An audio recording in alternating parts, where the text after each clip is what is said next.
Do you struggle to feel more alive, vital, more present in your life, more connected in your relationships?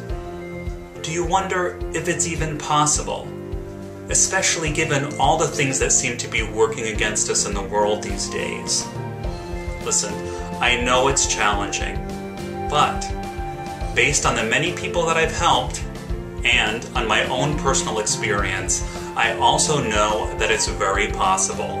It's possible if we can find the courage to open up to the resources inside of us and begin to move forward in a different way.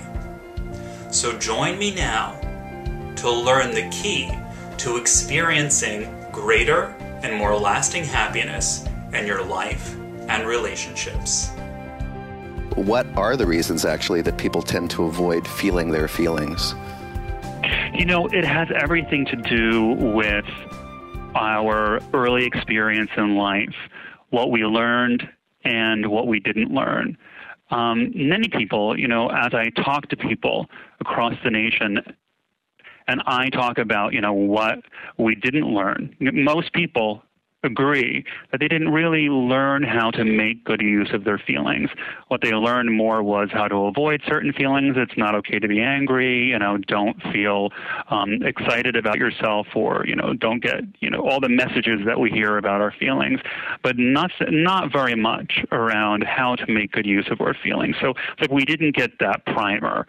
Now, the other piece that we learned which we understand more and more through the fields of affective neuroscience and looking at how the brain develops and child development, is that in the first few years of our lives, the first 3 years of our lives, our brains are growing at an extremely rapid pace. It's a time where emotions are our only form of communication. If you think about it, when we're infants, we don't have words, and the main way that we communicate is through our emotions. We're happy, we're sad, you know, we cry. We let our caregivers know how we're feeling through our emotions. And we also learn so much about our emotions through that emotional relationship with our caregivers. We're extremely attuned to their reactions. And many of us grew up with caregivers who themselves weren't comfortable or aren't comfortable with a full range of their feelings. And what happens is we pick up on this discomfort as infants, and it gets wired into our brains. Again, our brains are developing during this time, and we end up feeling uncomfortable around certain feelings, feeling fearful of them based on the reactions and the experience that we have with our caregivers. And that whole experience gets laid down in our neural circuitry, so to speak, gets wired into our brains, and we end up carrying that experience forward. And it doesn't change unless we make a concerted effort to have new experiences. It's through new experiences that we actually change the way that our brain is wired. We also then have all the cultural messages, which I think only serve to reinforce that those early experiences that we had. You need to be strong. You know, it's not okay for women to be angry. It's not okay for men to be vulnerable or to show fear. And it just helps to support, you know, that earlier learning. So we end up basically responding to our world in a fearful way that is really based on, you know, such an early experience that at this point is archaic. If you think about it in terms of a phobia, we have a feelings phobia. If you think about the other sort of more obvious phobias, whether it's a fear of heights or, you know, being in closed quarters or whatnot, what happens is that we tend to avoid those things that we're afraid of. But what happens, a consequence of that, is that we're never given the experience to overcome our fears.